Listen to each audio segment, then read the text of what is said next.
Now, let's look in detail at some of the major ingredients of language. First of all, what about resonance and onomatopoeia? Let's have some examples. Swilled with the wild and wasteful ocean. When the blast of war blows in our ears.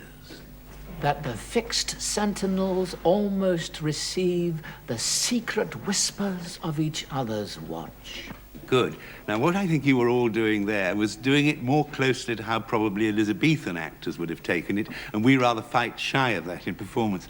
And what I'm at tonight is to push us to going too far, just to see whether we don't fight shy of the language too much. And I think if it's as packed, the language, as that, you do have to take it as much as that. The need for verbal relish is obvious. Not too little, but of course not too much. Again, it's the question of balance. It's perhaps worth pointing to some words whose richness is not so apparent. Shakespeare's pronunciation was, of course, different from ours. It was rougher, perhaps more onomatopoeic. War, for instance, was pronounced war, and I, as in I, was pronounced a, and time was pronounced tame. Tame. It's fascinating. I'm almost obsessively fascinated by the thought what it could have sounded like in... I know you can do this.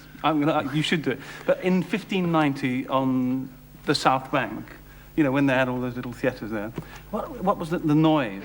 I mean, I can do it a bit, but you do well, I'm not an expert, and I've often been corrected, but if we take the speech we've just done, it went a little bit like this. Now, entertain conjecture of a time when creeping murmur and the pouring dark filled the wide vessel of the universe. From camp to camp, through the foul womb of night, the hum of either army stilly sounds, like the fixed sentinels almost receive the sacred whispers of each other's watch. Actually, you know, that would have helped me a lot the first time I did it. It's like almost like the west coast of Ireland or something, or the West Country. Funny mixture of West Country Ireland, a bit of American. How do they know how it sounded then? Well, they work it out partly from spellings and from rhymes, but mainly from the way a language changes. How did English get from Anglo-Saxon to Middle English to us today? And if it gets to us today, it must have gone through certain changes. So how much of our accent would have influenced the American? I think that the American accent is actually closer to the Elizabethan than ours.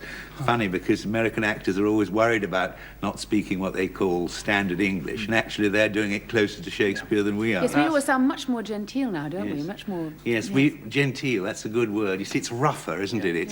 It's tougher. In Australia, they pronounce the widow Dido as widow Dido. Shakespeare actually has the widow Dido gag in the Tempest. Does he? Yes. Really? Yeah. But anyway, there is still a glimmering sense of this richer sound in actors today. It's a sort of thespian folk memory, I suppose, more at the beginning of the century than now.